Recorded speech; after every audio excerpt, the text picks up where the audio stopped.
Queridos amigos, recibido un saludo muy cordial. Nos preguntamos en este día, con el Evangelio de este domingo, 32º del tiempo ordinario, dirigiéndonos ya a la final del ciclo litúrgico, nos ponemos ante una pregunta inquietante. ¿Dónde vamos cuando se termina nuestra vida? Después de todo este ciclo, nacer, crecer, estudiar, encontrar un trabajo, formar una familia, criar unos hijos, después vienen los nietos, con sus alegrías, sus tristezas, sus esperanzas, parece que todo se interrumpe, como que los afectos que hemos creado, las personas con las que hemos vivido, todo el bien que hemos sembrado, parece que todo termina. Y nos preguntamos, ¿dónde vamos a parar? Esta pregunta solo nos la hacemos los humanos, conscientes de que nuestra vida biológica tiene un inicio y un fin. ¿De dónde vengo y a dónde voy? ¿Vuelvo a la nada? ¿Este universo seguirá sin mí como si yo nunca hubiera existido? Entonces, si es así, ¿tiene sentido traer hijos a este mundo para entregarlos a ese monstruo que es la muerte? Entonces, ¿solo vivimos unos cuantos años? Son preguntas a las que los que no han creído en la vida eterna respondían como los romanos diciendo «Memento mori», recuerda que vas a morir, lo cual se traducía «diviértete, pásatelo bien». San Pablo decía, si no hay resurrección, entonces comamos y bebamos, que mañana moriremos. Otros, aun sin creer en la resurrección, como la enseña Jesús, eligen vivir de una manera buena y generosa, como si formasen parte de un cosmos en el que hay que ser, dicen, energía positiva, hay que colaborar con el bien. Pero si formamos parte de un universo que sigue sus leyes, pero que no tiene corazón, que no ama, entonces todo lo bueno y todo lo malo que sucede en este mundo, nuestra vida y nuestra muerte, no se deben ni al amor ni al odio, sino a simples leyes ciegas que gobiernan el universo. Ahora bien, si existe un Dios que nos ha dado la vida, que nos ha creado con capacidad de establecer una relación de amor con los demás y con Él, y después de todo esto no hay nada más, entonces este Dios es un Dios cruel. Si existe un Dios y no hay nada más, estamos ante un Dios terrible. Los pueblos del antiguo Medio Oriente, los que rodeaban al pueblo judío, pensaban igual que los judíos, que los hebreos, hasta el siglo más o menos segundo antes de Cristo, pensaban todos de la misma manera, haciendo excepción de los egipcios.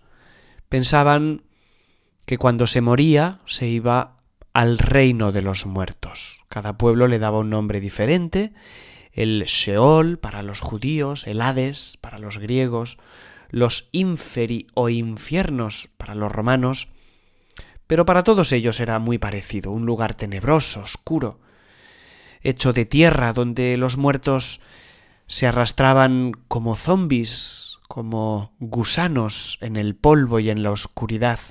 Eran como sombras que vivían en el silencio. No sé si habéis leído la Odisea, este relato antiguo, clásico, en el que se nos cuentan las peripecias de Ulises, cuando baja al Hades y se encuentra allí a Héctor, que ha muerto en una batalla, le dice, tú que has sido grande en la tierra, aquí serás el rey. Y le dice, para nada, preferiría ser un esclavo en la tierra antes que gobernar en las sombras. El reino de los muertos era el reino donde todos terminaban. Reyes, esclavos, buenos, malos, ricos, pobres, no había ni premio ni castigo, no había juicio. La muerte del malo era vista con alegría por sus enemigos, porque decían, mira, por fin acaba como todos los demás. El israelita no consideraba este paso al Sheol como algo terrible, no. El que moría cargado de años bajaba tranquilo al mundo de los muertos. Se nos dice en el libro del Génesis, al narrar la muerte de Abraham, Abraham expiró viejo, saciado de días, y se reunió con sus antepasados. Los israelitas, con todo, tenían un matiz. Mientras en el Hades de los griegos había un dios, el dios Hades, y también para los egipcios en el reino de los muertos había un dios que era el sol, que cuando desaparecía en Occidente pensaban ellos que se dedicaba a iluminar a los que estaban al otro lado, a los muertos. Para los judíos, no. Para los judíos, el Dios de Israel no tiene nada que ver con el reino de los muertos. Yahvé era solo Dios de vivos. Este matiz es importante. Yahvé solo es Dios de vivos. En tiempos de Jesús, esta concepción cambia. En el siglo más o menos 150 años, en el siglo II antes de Cristo, se empieza a hablar no de inmortalidad del alma, como decían los filósofos griegos, sino de resurrección, de una vuelta a la vida de este mundo, a la vida como la conocemos aquí, pero modificada, mejorada, sin sufrimiento y con todos los deleites de esta vida elevados al máximo. ¿Cómo nace esta espera de la resurrección? Es la revuelta de los macabeos la que hace reflexionar a los hebreos.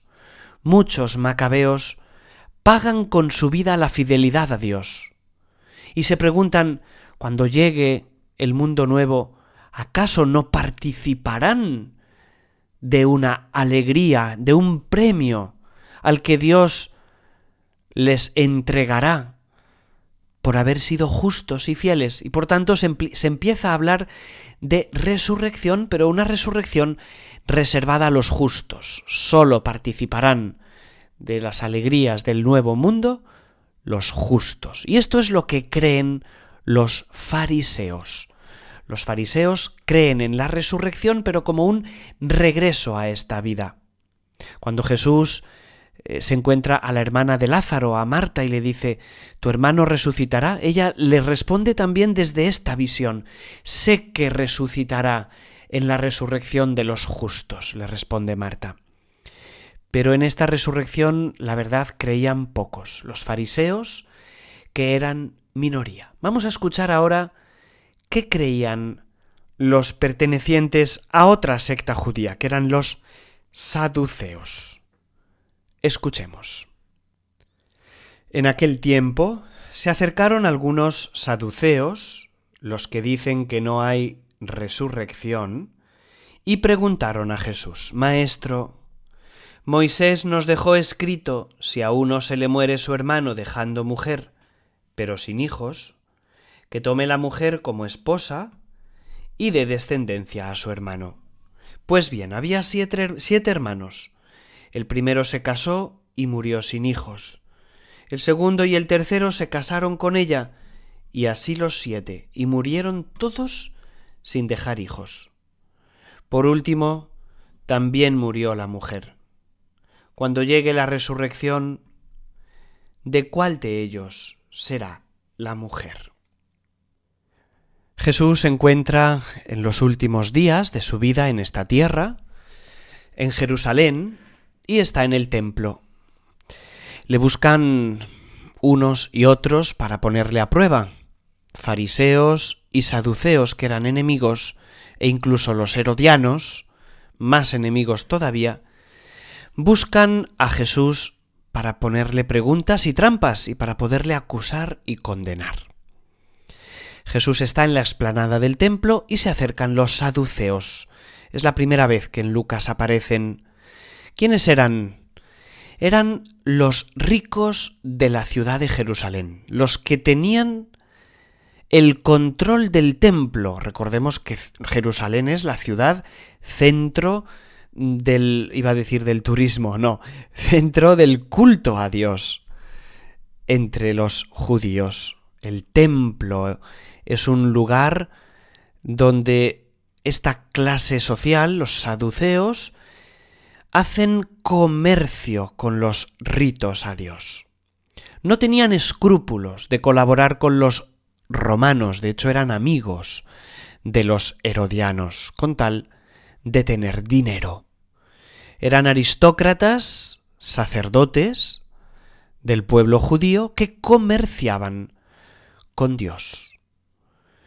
No les quería la gente, pero no tenían otro remedio en aquella religiosidad que pasar por ellos. Se enriquecían con los sacrificios ofrecidos en el templo. Por eso, porque son ricos, porque tienen dinero y no tienen tiempo para pensar en otra vida, no creen en el más allá. ¿Para qué sirven entonces sus oraciones, sus cantos, sus sacrificios y holocaustos en el templo? No servían para ser recibidos en el cielo ni para ser contados entre los justos, no. Toda práctica religiosa, gestionada por los sacerdotes, incluidos Anás y Caifás, era orientada a tener bendiciones en este mundo. No les interesaban otras vidas, no tenían tiempo para eso. Estos sacerdotes se presentaban como intermediarios de las bendiciones de Dios. Tú no podías recibir la bendición de Dios si no pasabas por estos intermediarios. Ellos imploraban del Señor, con sus sacrificios, los favores del cielo para ti y para todos. Eran un comercio con Dios. Y Jesús, de hecho, será asesinado porque condenaba esta manera comercial de relacionarse con Dios. Tú le ofrecías algo y Él te daba sus beneficios. Jesús predica todo lo contrario, un Dios totalmente diferente, uno que ama, bendice y favorece sin condiciones. No es un comerciante. Dios ama a todos, bendice a todos gratuitamente. Dios da respiro, vida, comida, alimento, lluvia, frío y calor a buenos y a malos. Y esta idea de Dios es la que no podían aceptar los saduceos. Por tanto, como eran ricos y no tenían tiempo para pensar en otras vidas, su trabajo, sus oraciones, eran para estar mejor todavía aquí abajo, y al mismo tiempo eran racionalistas, solo creían en lo que se puede pesar, tocar, medir, lo que se puede captar con los sentidos físicos, un poquito como ahora. Todo el ateísmo y el racionalismo piensan que son modernos, los que niegan la existencia del alma y de la vida eterna y la existencia de Dios, por supuesto. Es como una modernidad, como estar a la última, y no hay nada más arcaico y prehistórico que vivir así. Pues bien, ellos, para ridiculizar la fe en la resurrección predicada por los fariseos, lo tenían muy fácil. Porque en el caso en que Jesús, que ellos intuían que pensaba más como los fariseos que como ellos, porque hablaba de una vida eterna, en el caso de Jesús, que Jesús creyera que la resurrección era como la de los fariseos predicaban, volver a esta vida sin más, sin las tristezas y añadiendo más alegrías, entonces su racionamiento era muy claro. No tiene sentido que Dios nos quite la vida para luego volvérnosla a dar. Es ridículo que esto suceda. Además, los saduceos solo creían en la Torá. Son los 5 primeros libros de la Biblia, los que nosotros llamamos Pentateuco. no consideran textos inspirados ni los profetas ni los libros sapienciales. Y era lógico, porque los profetas habían condenado muy duramente el ritualismo que vivían los saduceos en el templo. Jesús, que es más inteligente que ellos porque es Dios, les responderá utilizando también un texto de la Torá, en este caso del libro del Éxodo. Los saduceos piensan que Jesús está del lado de los fariseos, que acepta la resurrección sin más, y se dirigen a él con un caso muy concreto. La fe en la resurrección no es compatible, le dicen, con la ley de Moisés, este Pentateuco en el que ellos creen. Así, en el libro del Deuteronomio, capítulo 25, se habla de la ley del levirato. La mujer que queda viuda y no tiene hijos tiene que casarse con un hermano del difunto. Recordemos el libro de Tobías, un libro de la Biblia maravilloso que os invito a leer. Allí se habla de la pobre Sara, que se le van muriendo los maridos la misma noche de bodas, hasta que por fin llega Tobías con aquella oración y aquella bendición de Dios. Le ponen un caso muy parecido. Una mujer que tuvo 7 maridos, se fueron muriendo uno tras otro. Si los muertos resucitan, como piensan los fariseos, le dicen, ¿quién será su marido en la resurrección? Los saduceos parece que tienen razón. La respuesta que Jesús les da tiene 2 partes. Leemos. Jesús les dijo: en este mundo los hombres se casan y las mujeres toman esposo, pero los que sean juzgados dignos de tomar parte en el mundo futuro y en la resurrección de entre los muertos, no se casarán ni ellas serán dadas en matrimonio, pues ya no pueden morir, ya que son como ángeles y son hijos de Dios, porque son hijos de la resurrección. Fijaos, la primera parte de la respuesta de Jesús. En ella se nos dice que hay una distinción importante entre la vida como la conocemos ahora y la vida futura. Son 2 mundos absolutamente diferentes, entre el mundo de aquí y el mundo que ha de venir.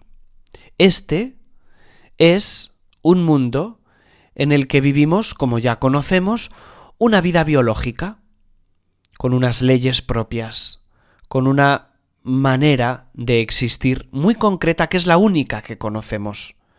Jesús nos dice que el mundo futuro no es la continuación mejorada de esta vida, no es un despertar del sepulcro para retomar la vida como antes. Imagínate, ¡Hala!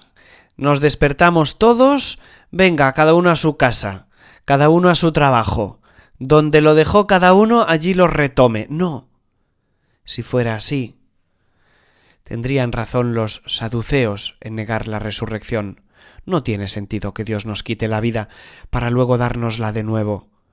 El mundo futuro es una realidad totalmente distinta. Dice Jesús, citar la disposición del Deuteronomio no tiene sentido, porque el matrimonio existe en este mundo, no en el mundo futuro. En el mundo futuro no pueden morir más, dice Jesús. En el mundo futuro, el que ha recibido la vida divina ya no muere. Ninguna forma de muerte estará presente en el más allá. Por eso dice, son hijos de la resurrección y son hijos de Dios. ¿Qué significa? Que nosotros, los que vivimos aquí en la tierra, somos al mismo tiempo hijos de nuestros padres e hijos de Dios, porque tenemos 2 vidas, la vida biológica, que nos concedieron nuestros padres con un gesto de amor, y la vida del alma, la vida de Dios, la vida espiritual. Dice Jesús, seremos como ángeles. ¿En qué sentido? En que ya solo recibiremos la vida de Dios, directamente de Dios, como los ángeles. Si el hombre tuviera solo la vida biológica, su destino sería como el de todas las demás vidas que vienen de la tierra, morir y desaparecer. Pero nosotros, además de la vida terrena, la que nos dan nuestros padres, la que es fruto de la carne, tenemos otra vida, la que es fruto del Espíritu. Lo leemos en el prólogo de San Juan. Estos no son fruto de deseo de varón, sino de Dios han nacido. Somos engendrados en nuestra alma por Dios. ¿Cómo será entonces la vida del futuro?, nos preguntamos. El peligro es imaginar que esa vida que nos espera será una continuación de esta. Entonces, imaginamos el más allá proyectando la vida que vivimos aquí. Al que le gustan los pasteles, pues el mundo futuro será una mesa inmensa de pasteles. Al que le gusta el fútbol será un partido de fútbol eterno. Al que le gusta estar con sus hijos, pues será estar con los hijos eternamente jugando. El mundo futuro es completamente distinto. Nos lo dice San Pablo en la carta a los Corintios. Lo que Dios ha preparado para los que lo aman, ni el ojo lo vio, ni el oído lo oyó, ni entró jamás en el corazón de hombre alguno. Es un misterio que no nos ha sido revelado. Y esto no porque Dios quiera mantenernos en la intriga, en el suspense, No, es porque nuestra mente es incapaz de entenderlo. Es como explicarle a un feto dentro de su madre lo que es la vida fuera de la madre. No se lo puede imaginar, no tiene los conceptos necesarios, porque no los ha visto, ni tocado, ni experimentado. No le puedes explicar a un ciego de nacimiento lo que es el color verde, el azul, el rojo, el amarillo. No le puedes decir a un sordo lo que es la quinta sinfonía de Beethoven. No, Jesús no nos lo ha revelado porque no hay conceptos humanos que puedan soportar la carga de conocimiento que requerirá la vida futura. Estamos en gestación, a la espera del nacimiento del mundo que viene. El hijo en el seno materno no puede imaginar lo que es la vida fuera. Todavía hoy, algunos cristianos se imaginan la vida eterna un poco como los fariseos, como una continuación de esta vida, de esta biológica en la que vivimos. Pero no será así. Una vida continuación de esta, pero mejorada, no tiene sentido. Dios no nos puede quitar una vida para luego volver a la misma vida. La segunda parte de la respuesta de Jesús se dirige directamente a estos saduceos que creen solo en la Torá, y Jesús utilizará, como os decía, el texto del libro del Génesis capítulo 3, el famoso encuentro entre Moisés y Yahvé en la zarza ardiente. Claro que la pregunta que nos podemos hacer es ¿por qué Dios no nos ha hecho directamente como los ángeles? ¿Por qué tener que pasar por esta travesía, por esta vida, por este valle oscuro llamado muerte? Porque nosotros no somos ángeles, somos humanos. Dios nos ha creado con una identidad propia. Estamos unidos a la tierra. El universo entero tiene sentido porque Dios había soñado con su criatura maravillosa, el hombre. El hombre viene de la tierra, pero además tiene otra vida, además de la biológica, la vida del alma. Dejamos aquí el cuerpo, pero la persona, entendida como todo ese entramado de historia de amor y de relaciones, se reviste con otro cuerpo. Nos lo dirá también San Pablo, un cuerpo glorioso y espiritual. Leemos la segunda parte de la respuesta de Jesús. Dice así: y que los muertos resucitan, lo indicó el mismo Moisés en el episodio de la zarza, cuando llama al Señor Dios de Abraham, Dios de Isaac, Dios de Jacob. No es Dios de muertos, sino de vivos, porque para Él todos están vivos. Jesús toma este argumento del libro del Éxodo. Cuando Moisés le pregunta a Dios, a Yahvé, ¿tú quién eres? Yo soy el Dios de Abraham, de Isaac, de Jacob. Un modo extraño de presentarse de Dios, por cierto, porque los dioses de los pueblos antiguos siempre se presentaban como dioses de lugares. Yo soy el Dios de Filistea, yo soy el Dios de Egipto, yo soy el Dios del este del río Jordán. El Dios de Israel no se presenta como el Dios de un lugar. Yo soy un Dios que ha establecido relaciones de amor con Abraham, Isaac y Jacob. Así se presenta Dios. El modo como Jesús saca del Pentateuco el fundamento de la fe es maravilloso, de la fe en la resurrección. Se apoya en el centro de la revelación de Dios en el Antiguo Testamento. Dios está diciendo no solo algo de sí mismo, sino también algo de nosotros. Dios se está definiendo como un Dios que no abandona las relaciones de amor que ha establecido con sus hijos, aun después de que hayan muerto. No se puede autopresentar como un Dios infiel. Si Abraham, Isaac y Jacob hubieran muerto, y esa relación establecida con Dios de amor hubiera terminado con la muerte, entonces Dios estaría diciendo, soy el Dios de la infidelidad. Os creo, os hago mis amigos, y luego os destruyo sin más. No. Dios se presenta como un Dios fiel a la relación de amor que ha establecido con las personas.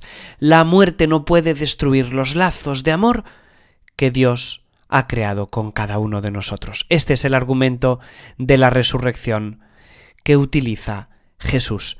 El amor de Dios, de un Dios fiel, es el fundamento de nuestra resurrección.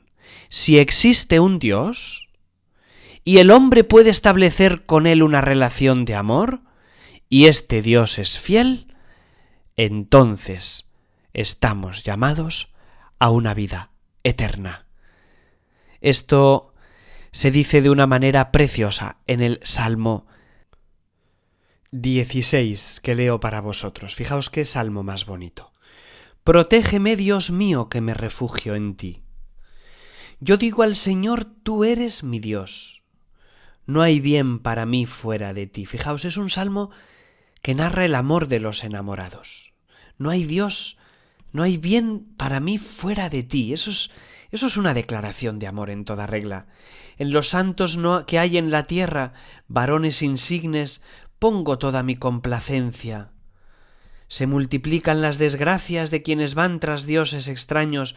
Yo no derramaré sus libaciones con mis manos, ni tomaré sus nombres en mis labios. El Señor es el lote de mi heredad y mi copa. Lenguaje esponsal, es el lote de mi heredad. Mi suerte está en tu mano, me ha tocado un lote hermoso. Me encanta mi heredad. Bendeciré al Señor que me aconseja, hasta de noche me instruye internamente. Tengo siempre presente al Señor, por eso se me alegra el corazón, dice, se gozan mis entrañas y mi carne descansa esperanzada. Y fijaos lo que dice ahora. Porque no me abandonarás en la región de los muertos, ni dejarás a tu fiel conocer la corrupción. Me saciarás de gozo en tu presencia, de alegría perpetua a tu derecha. El salmista está diciendo, si yo estoy enamorado de Dios y Dios está enamorado de mí, si yo no puedo vivir sin Dios y Dios tampoco puede vivir sin mí, entonces es imposible que la muerte acabe conmigo. El orante se vuelve a Dios y le dice, yo tengo un problema, me voy a ir al Sheol, pero hay otro problema, y es que estamos enamorados. Yo no puedo vivir sin ti, tú no puedes vivir sin mí, y tú te has declarado como un Dios fiel, por tanto, no puedes permanecer, tú, Dios, no puedes permanecer sin el amor de tu amante. Dios se autopresenta en el libro del Génesis, explicado por Jesús, como el Dios que resucita, dando una vida inmortal a los vivientes con los que ha establecido esta relación de amor. Termino diciendo, si existe un Dios que ama al hombre, entonces el hombre es inmortal. El Dios de Jesucristo no es el Dios que resucita a los muertos, sino es el Dios que resucita a los vivos, que da a los vivos su misma vida. Y esta vida del alma, esta vida espiritual que no puede ser tocada por la muerte biológica, esta vida salta más allá cuando termina la vida biológica. No resucita a los muertos, sino a los vivos. Les hace resurgir en este regalo que es su vida con mayúsculas. A esto es a lo que llamamos resurrección. Esto es lo que Dios nos da, su misma vida, una vida inmortal de la que no podemos comprender cómo será, porque no tenemos conceptos para poderlo explicar. Lo que sí sabemos es que será, porque Dios, el Dios fiel, que ha muerto por nosotros en la cruz, es un Dios que ha destruido la última palabra de la vida biológica para abrirnos las puertas de la eternidad. Por eso rezamos a María, nuestra Madre, cada vez que la invocamos con el rosario: Santa María, Madre de Dios, ruega por nosotros pecadores, ahora y en la hora de nuestra muerte. Que la hora de nuestra muerte nos alcance preparados, con el corazón dispuesto a abrazar a ese Dios de la misericordia. Termino agradeciendo al padre Fernando Armellini, conocido teólogo y escriturista italiano, del que he aprendido un montón de cosas, sobre todo en el día de hoy, porque prepararme esta reflexión, que para vosotros es escucharme 32 minutos, para mí es dedicar bastante más de 32 minutos en lecturas, en escuchar también las predicaciones de los que saben sin duda alguna muchísimo más que yo. Así que no quiero terminar sin agradecer a este sacerdote, Fernando Armellini, que nos haya regalado gran parte de la reflexión de hoy, de la que yo también he aprendido muchísimas cosas. Y a todos vosotros, gracias por acompañarnos una semana más. Os doy la bendición del Señor. Que la bendición de Dios Todopoderoso, Padre, Hijo y Espíritu Santo, descienda sobre vosotros y os acompañe a lo largo de toda vuestra vida. Hasta la semana que viene, si Dios quiere.